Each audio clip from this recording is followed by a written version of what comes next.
Okay, boys and girls, welcome back. Sorry I have some iPad trouble. I appreciate your patience, but yeah, I guess we have a part one and a part two with this chapter, so thank you for that.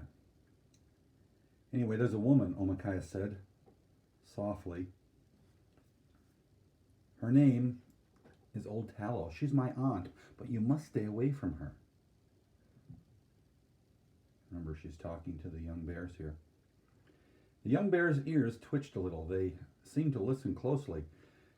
Be careful, too, Omikaius went on, when you see something better to eat than usual out in the woods. If it's hanging up out of reach, there might be a pit underneath. That's a trap.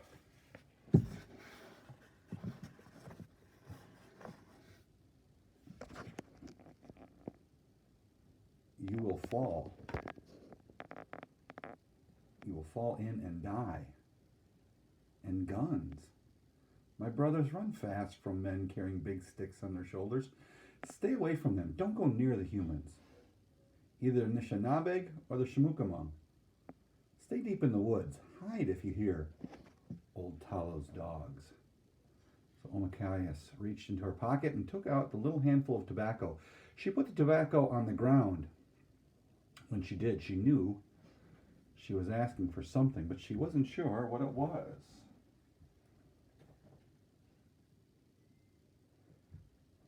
Words she had not expected came from her lips. Will you give me your medicine? She asked about this, but her voice was uncertain. She really didn't know what she meant.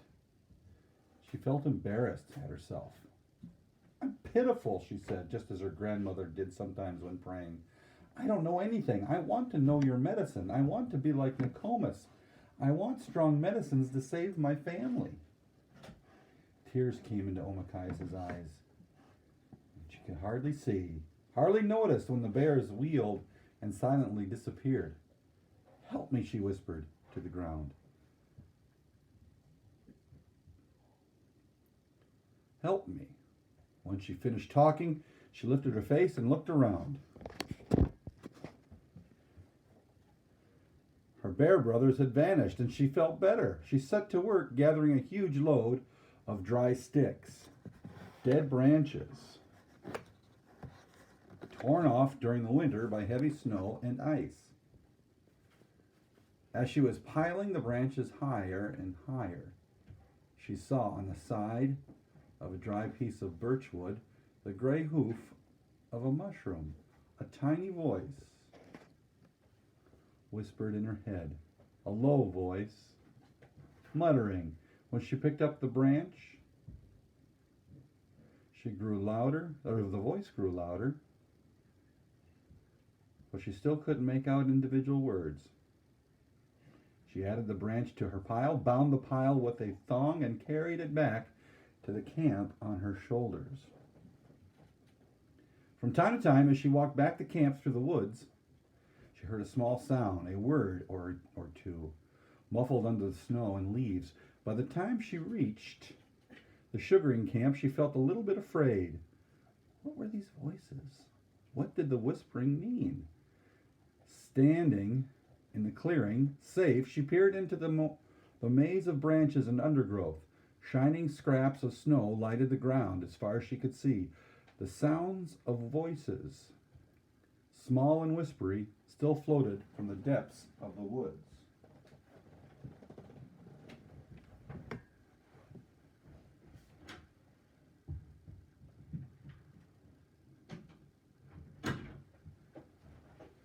Sorry, I had to let my doggy out. What took you so long? Angeline said, a bit annoyed. She burned her finger in the process of pouring some hot syrup. She was hurting badly. What's wrong with you? Matthias put down her load and told her sister that she had something important to do. So do I, Angeline yelled back.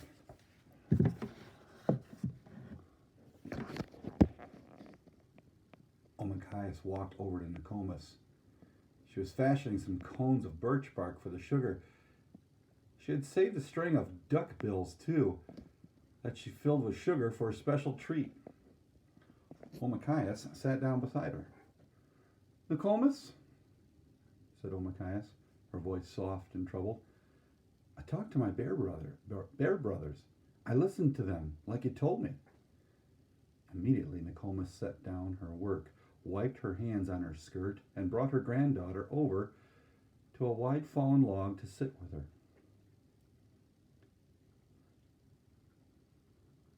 She smoothed Omikias' hair down to either side and looked keenly into her eyes and face. "Wait!" Intent and serious, Nokomis filled her red stone pipe with tobacco. It was a sign that she was going to hear something important. And she took a long time perfectly tamping her pipe. Which was good, because during that time Omikias had the chance to think about just what she would tell her grandmother. When Nokomis lit the pipe and drew on it, the coals burning, the sweetness of the smoke filled the air around them and made a small holy room in which they sat, their minds close together. "I talked to them," Omikias repeated. "What'd you say?" "Well, I told them how to be careful of humans." "Well, that's good," said Nokomis, reflecting. "Unless we need meat." "What'd you say next?" "Well, I asked my bear brothers for help," said Omikias carefully.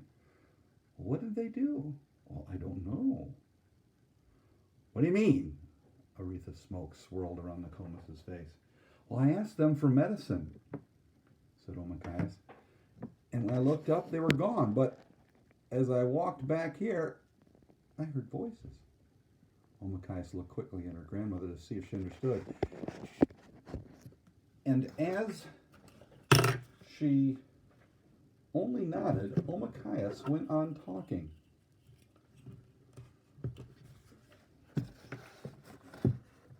They were odd voices.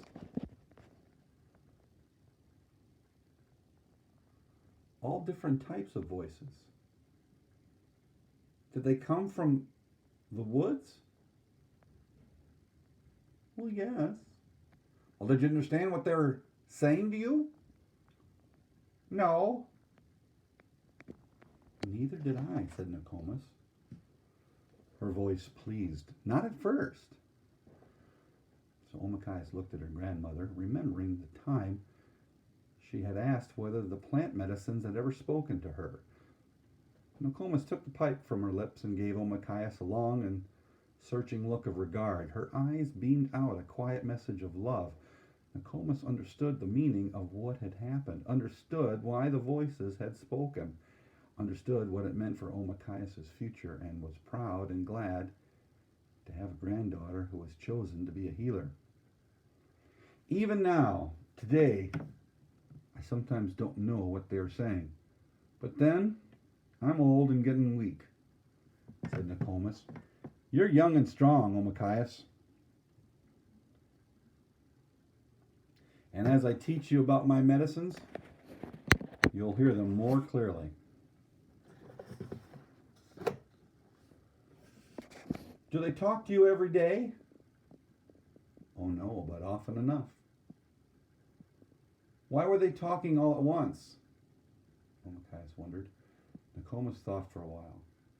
I think they talk to each other all the time, she said, but our minds are not always peaceful enough to hear them.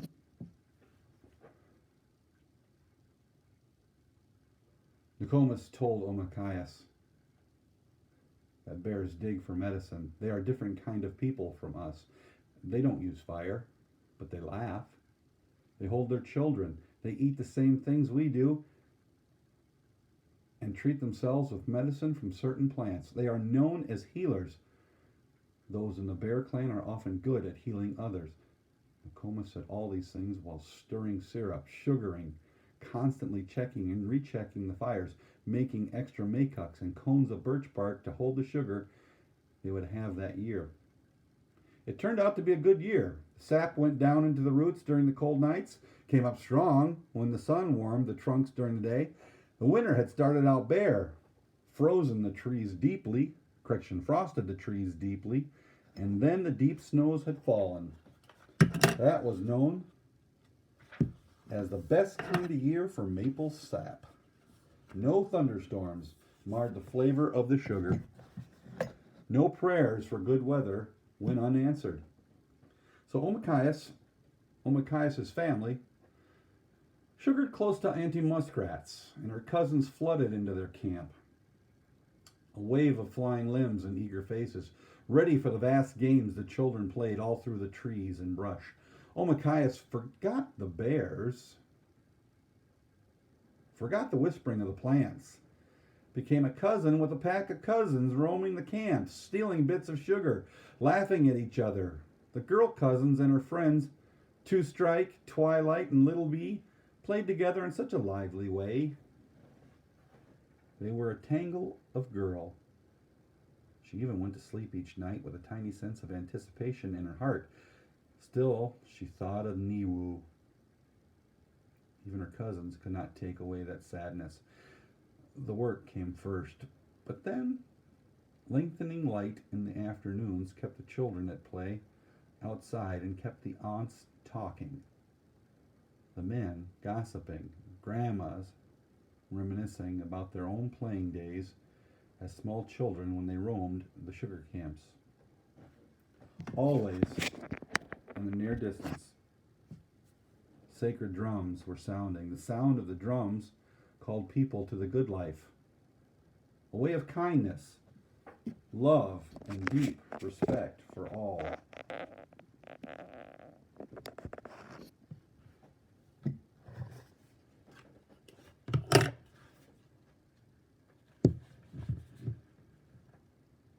Deep respect for all that lived.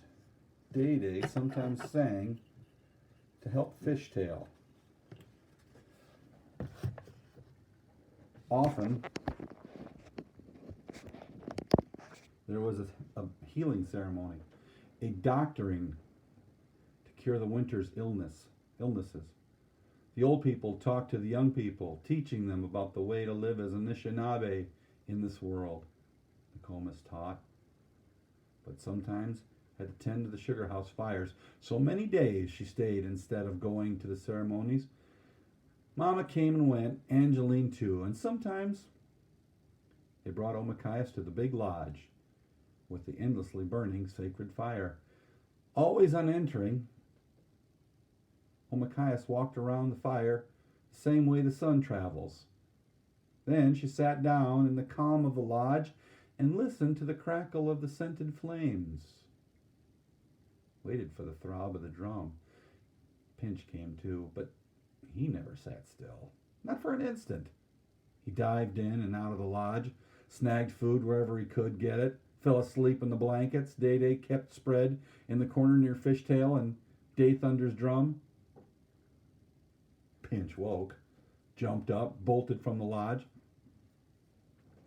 He was on the move all day and night. Pinch was the quickest, the boldest, the most irritating of the boys in all the camps.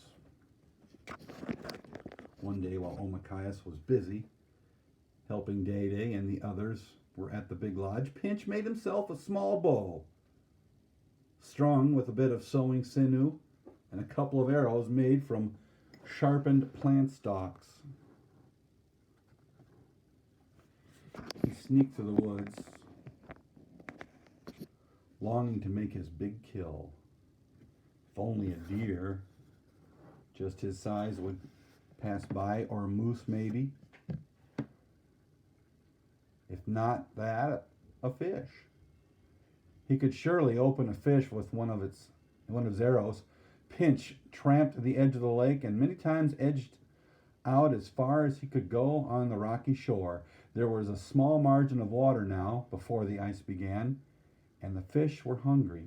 Pinch got in plenty of shots, but none of them went true. He kept having to wade into the foot or so of freezing water to retrieve his arrows. So eventually Pinch's attention turned back to the camp, making his way home.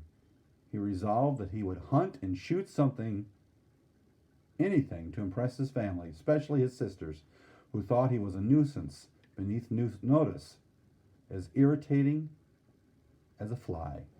Halfway back, Pinch nearly stumbled over the carcass of a dead deer.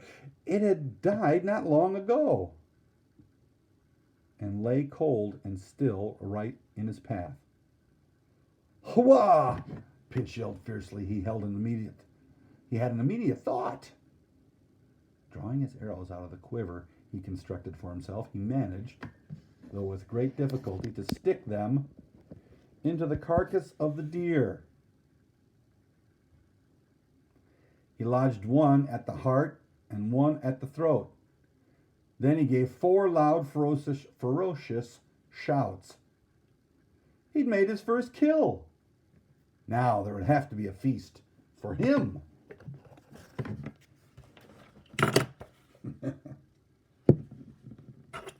I made my first kill, he yelled as he approached the camp.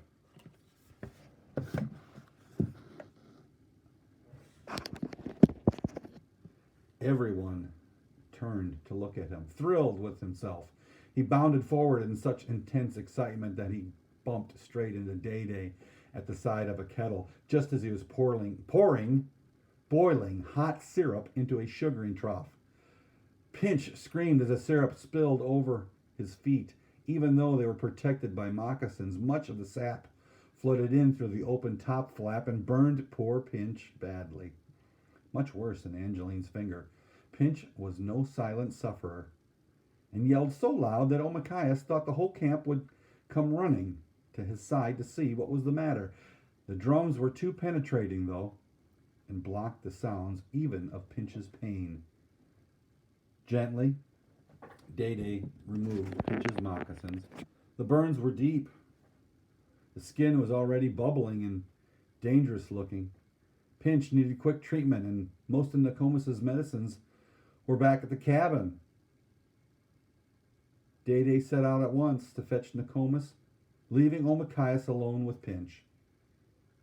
Who howled miserably. Omikias blocked out his cries in order to think clearly what she should do.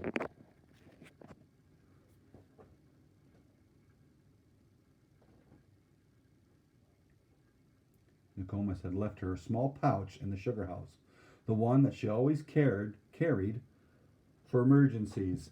The pouch contained remedies for all sorts of common problems, including burns.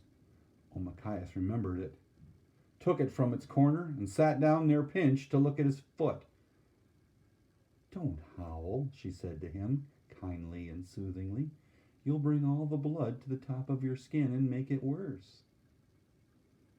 Whether or not that was true, it seemed to scare Pinch into making some effort to control the noises he made. For the first time, he looked up at his big sister with trusting eyes. "Help me. It hurts."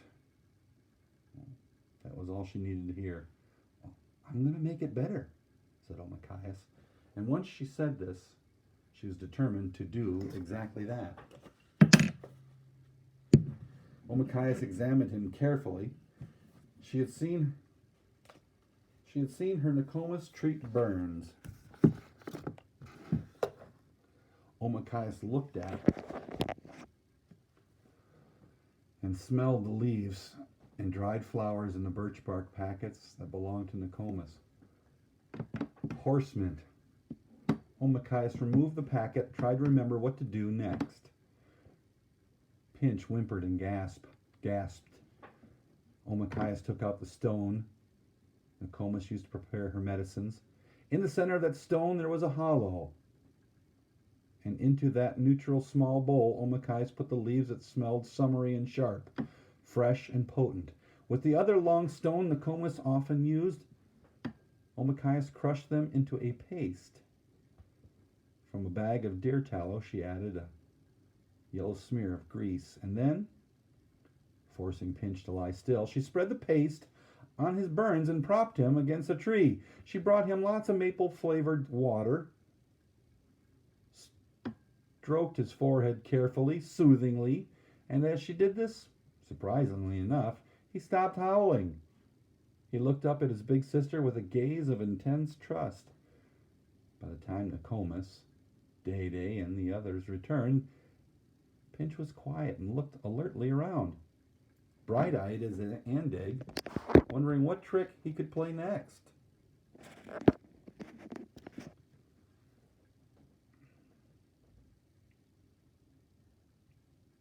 Nokomis bent her grandson's feet, looked carefully at what Omakayas had done. "Oh, I couldn't have done a better job," she said, pleased.